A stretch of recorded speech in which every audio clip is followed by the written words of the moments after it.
오늘 우리에게 주시는 말씀은 시편 78편 12절에서 20절까지 말씀입니다. 제가 본문 말씀을 봉독해 드리겠습니다.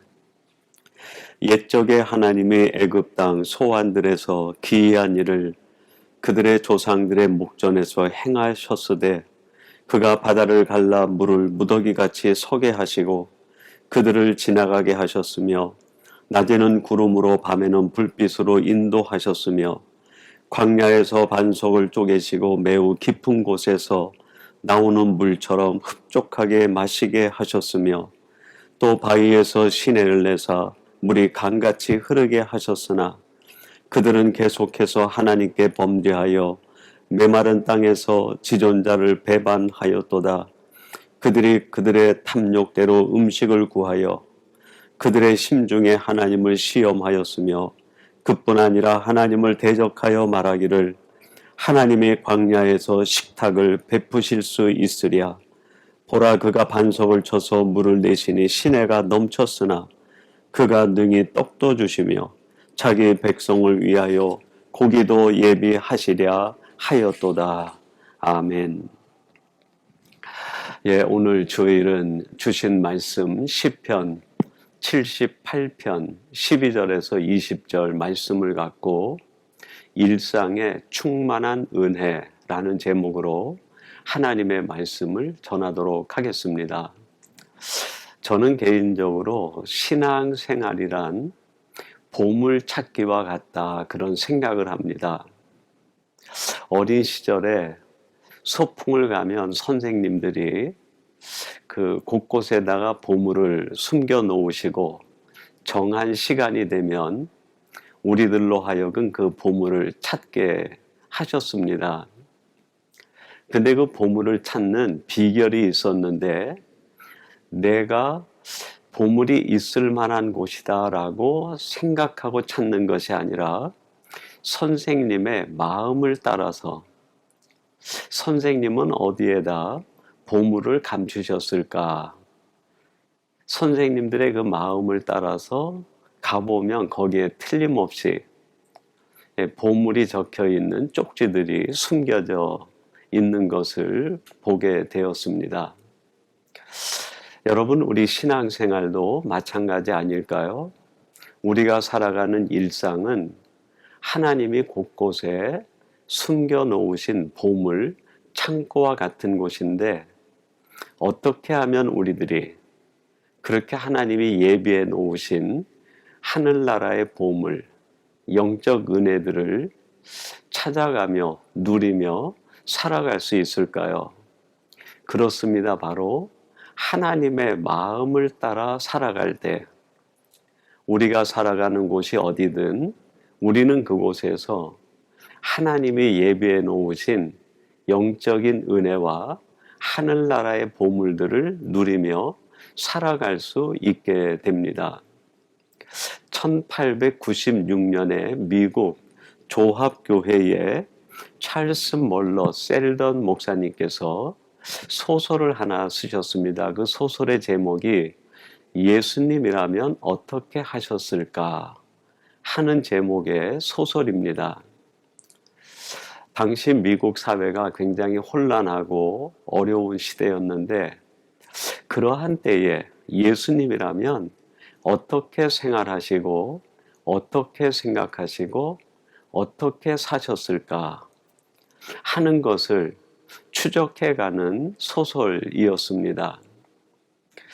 그 책 제목에 부제가 있는데, 그의 발자취를 따라서라는 부제입니다. 여러분, 우리가 살고 있는 세상이 아무리 척박하고 혼란하고 어려운 시대다 하더라도 예수님의 발자취를 따라서 하나님의 마음을 따라가다 보면 반드시 거기엔 하나님께서 우리를 위해 예비해 놓으신 하늘의 보물과 영적 은혜들이 있는 줄로 믿습니다. 오늘 본문 12절 말씀에 이런 말씀이 나옵니다. 옛적에 하나님이 애굽 땅 소환들에서 기이한 일을 그들의 조상들의 목전에서 행하셨으되, 하나님께서 이스라엘 백성들이 애굽에서 430년 동안 아주 극심한 고통과 그 압제와 어려움을 당하고 있을 때 이스라엘 백성들 눈에는 고통과 어려움들만 보였지만 하나님께서 그들이 살아가는 삶의 현장에 기이한 일들을 행하셨다라고 말씀합니다. 그들이 살아가는 삶의 현장이 하나님의 은혜 창고요, 보물 창고였다는 말씀이죠. 어떻게 이들이 그것을 경험하고 찾아 누릴 수 있었을까요? 그렇습니다. 바로 아버지 하나님의 마음을 따라 살아갈 때 그들이 살아가는 삶의 척박한 그 모든 환경 속에서도 하나님의 은혜와 매일 베풀어 주시는 하나님의 은총을 누리며 살 수 있었던 것이죠. 여러분, 이것이 바로 우리가 살아가는 일상에 충만한 하나님의 은혜를 경험하고 살아가는 신앙 비밀입니다. 오늘 이 말씀을 나누는 사랑하는 성도 여러분, 여러분들이 살아가는 삶의 현장에서 오직 하나님의 마음을 따라 살아가심으로 인하여 매일매일이 하나님의 은혜를 경험하는 순간들이 되기를 주님의 이름으로 축원합니다. 그러면 이스라엘 백성들은 그 애굽과 척박한 광야 생활 중에 어떤 하나님의 은혜들을 일상 가운데 누리며 살았을까요? 오늘 본문 말씀은 그것을 세 가지로 이야기합니다. 첫째는 구원의 은혜였습니다. 여러분 13절 말씀 제가 한번 봉독해 드리겠습니다. 그가 바다를 갈라 물을 무더기같이 서게 하시고 그들을 지나가게 하셨으며, 오늘 이 시편 기자가 고백하기를 하나님께서 이스라엘 백성들을 인도해 가시는데 구원의 은혜 가운데 인도하셨다는 거예요. 그들이 애굽에 나와서 홍해라고 하는 장애물이 가로막고 있을 때 그 홍해를 가로막은 물을 다 막아서게 하셔서 이스라엘 백성들을 그 가운데 지나가게 하셨다 말씀합니다. 사람 눈에 보이는 장애물을 하나님께서는 구원의 디딤돌로 바꿔 주신 것이죠. 이것이 바로 하나님께서 우리의 삶에 매일 베풀어 주시는 구원의 은혜 아닙니까? 창세기 37장 24절에 보면 요셉 이야기가 나옵니다. 그를 잡아 구덩이에 던지니 그 구덩이는 빈 것이라 그 속에 물이 없었더라. 이 요셉의 아버지의 심부름을 따라 형들에게 갔는데 평소에 이 요셉을 미워하던 형들이 그를 잡아 죽이기로 결심을 합니다. 그러자 루벤이 말려서 죽이지는 않고 구덩이에 던져 넣기로 결정을 했어요. 그때는 우기철이라 이 구덩이에는 반드시 모든 구덩이에는 물들이 있어야 되는데 요셉이 던져진 그 구덩이에는 물이 없었다. 그렇게 이야기합니다.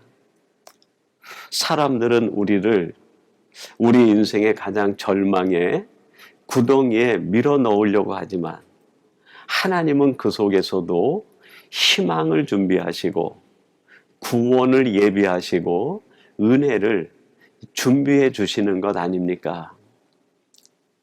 이 요셉이 던져진 그 구덩이는 결과적으로 절망의 구덩이, 낙심의 구덩이가 아니라 요셉을 요셉되게 하는 은혜의 구덩이요.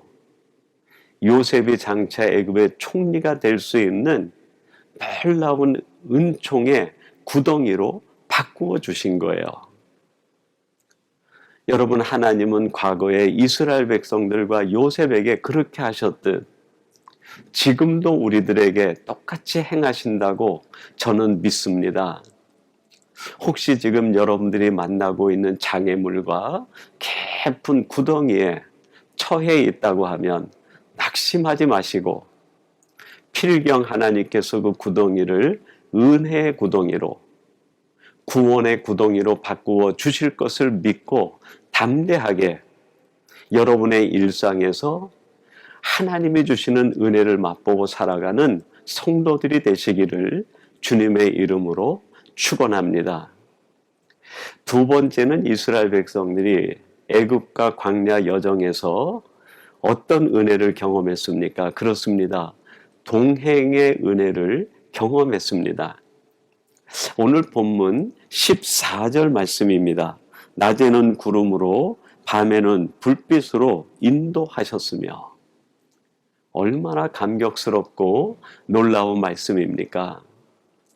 저는 그 이스라엘 백성들이 지나가던 그 광야, 그 사막을 가보지는 못했지만 주석이나 성경 지식을 통해서 느끼고 배운 것이 그겁니다. 낮은 너무나 뜨거워서 정말 그 모래 사막 위에 풀 한 폭이 살 수 없을 정도로 극심한 뜨거움이 찾아온다고 그래요.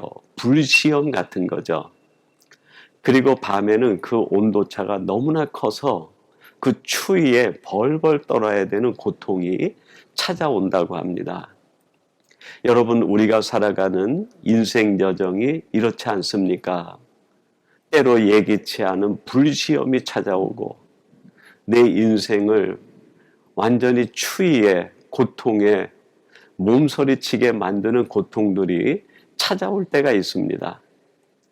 그럴 때마다 하나님은 우리를 외면하고 버려두시는 것이 아니라 우리에게 찾아오셔서 그 불시험은 구름으로 막아주시고 한밤의 추위는 따뜻한 불기둥으로 우리를 보호하시고 우리와 동행해 주신다고 말씀합니다.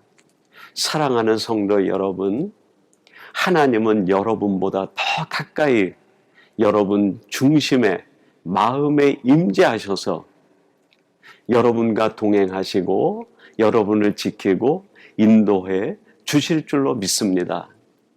잠깐 한순간만 그러는 것이 아니라 내 삶의 여정이 끝날 때까지 하나님의 그 동행하심과 보호하심은 끝나지 않습니다. 신명기 29장 5절에 이렇게 말씀합니다. 주께서 40년 동안 너희를 광야에서 인도하셨거니와 너희 몸의 옷이 낡아지지 아니하였고 너희 발의 신이 헤어지지 아니하였으며. 아멘. 이스라엘 백성들이 광야 40년을 지나는 동안 하나님이 그들과 함께 하셔서 그들의 옷이 낡아지지 않고 그들의 발이 부르트지 않았다고 말씀하십니다. 여러분, 40년 동안만 그렇게 하셨습니까? 아닙니다.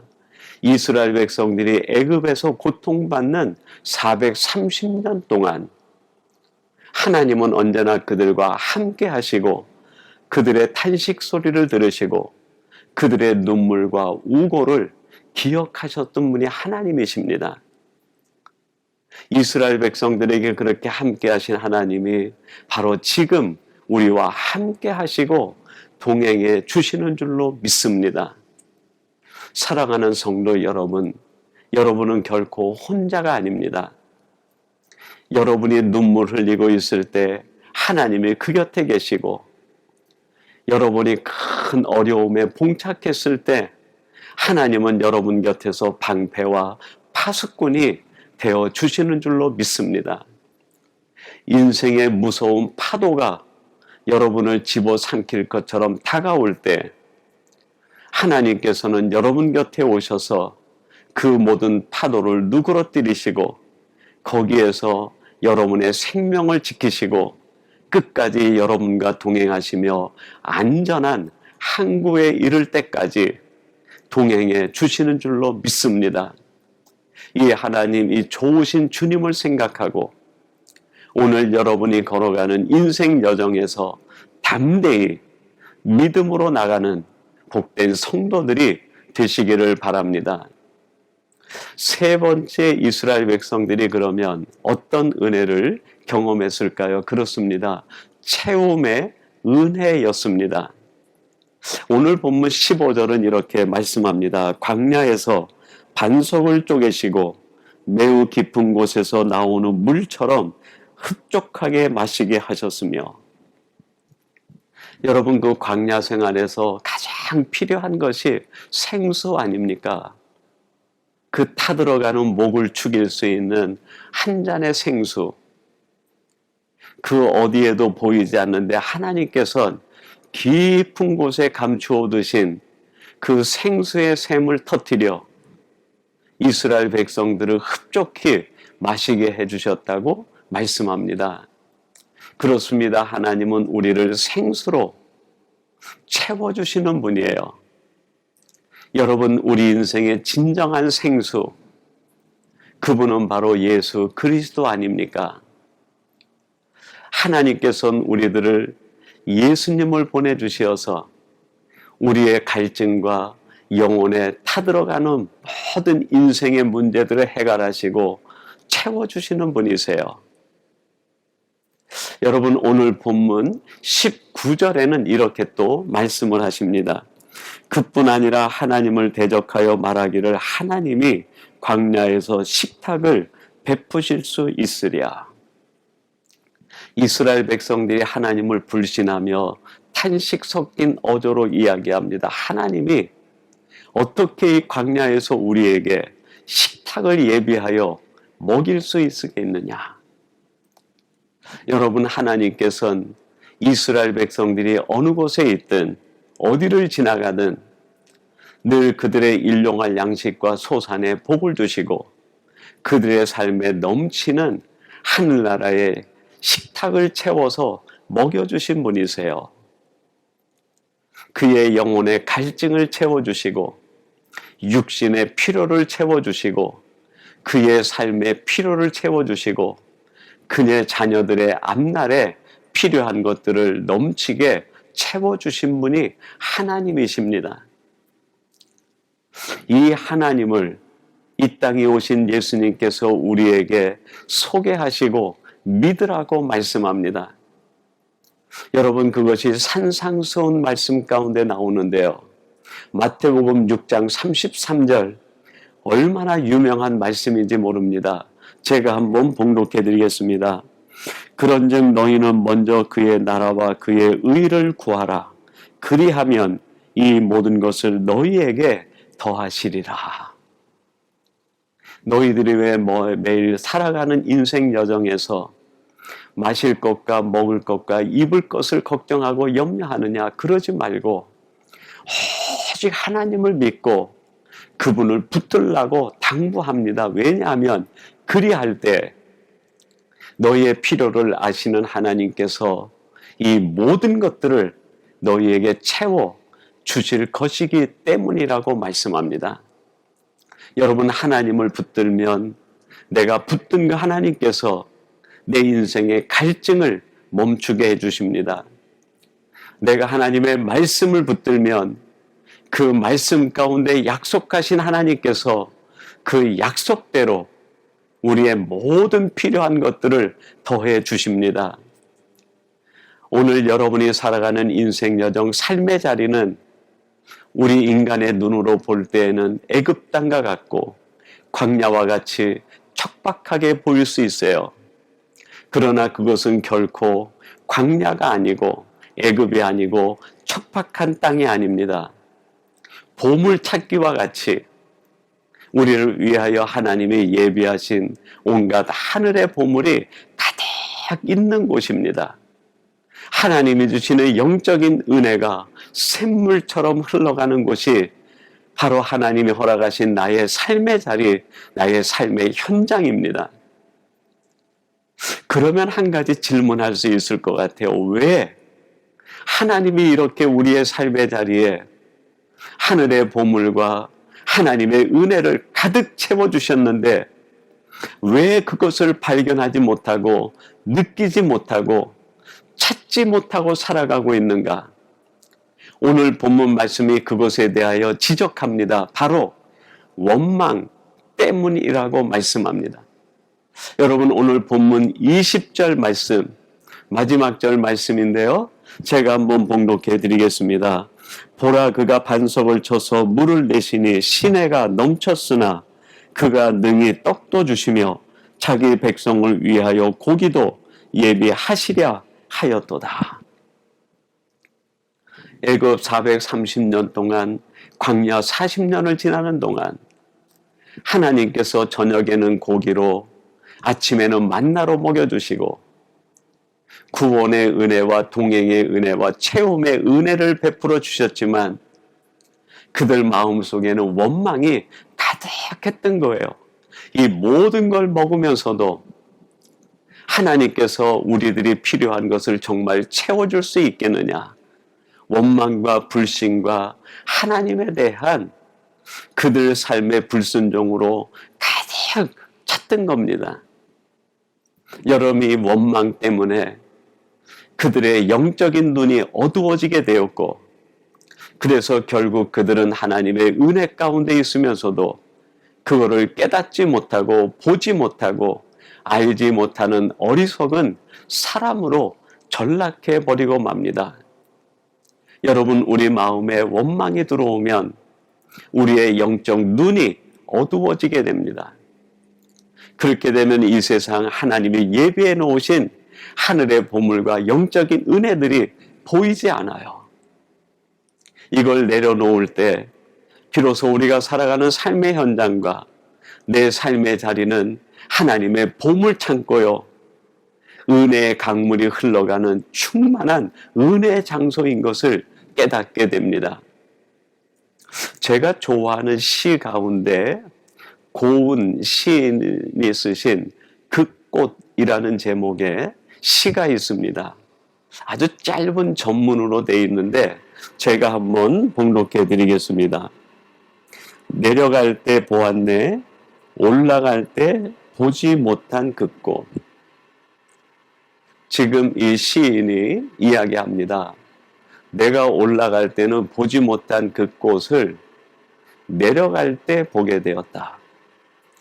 여러분, 올라간다라는 말은 내가 욕심으로 또 내가 가지고 있는 어떤 내 생각으로 가득 차 있음을 얘기해요. 여러분, 내 마음에 욕심이 가득 차고 내 생각이 가득 차면 그 꽃이 보이지 않습니다. 그러나 이 모든 것들을 내려놓으면 거기에 아름답게 피어있는 꽃들이 보입니다. 우리 신앙생활도 마찬가지죠, 여러분. 내가 내 욕심으로, 원망으로, 내 생각으로 나를 가득 채우면 하나님의 은혜가 보이지 않아요. 그러나 이것을 내려놓으면 내 삶의 자리에 가득 피어있는 하나님의 은혜의 꽃들이 보입니다. 사랑하는 성도 여러분, 오늘 이 말씀을 나누며 다시 한번 여러분들이 내 일상에 가득 차 있는 충만한 하나님의 은혜를 경험하는 성도들로 거듭 태어나기를 간절히 바랍니다. 그러기 위해서 내 마음속에 있는 원망을 내려놓고 내 생각과 내 고집과 내 욕심을 내려놓아야 됩니다. 이것을 내려놓음으로 인하여 여러분 일상에 가득한 하나님의 충만한 은혜를 경험하며 살아가는 복된 성도들이 되시기를 주님의 이름으로 축원합니다. 우리 같이 기도하겠습니다. 자비하신 아버지 하나님, 오늘 주신 말씀을 통하여 우리 인생 가득, 우리의 삶의 자리에 가득한 하나님의 은혜에 대하여 말씀해 주시니 감사합니다. 이스라엘 백성들이 원망으로 인하여 그 은혜를 누리면서도 깨닫지 못했던 이 말씀을 통해 우리들에게 다시 한번 교훈하시는 이 말씀을 깨달아 우리 마음에 가득한 원망을 내려놓음으로 우리 일상에 피어있는 하나님의 은혜를 경험하게 하시고 하나님의 축복을 보는 저희들 되게 해 주옵소서.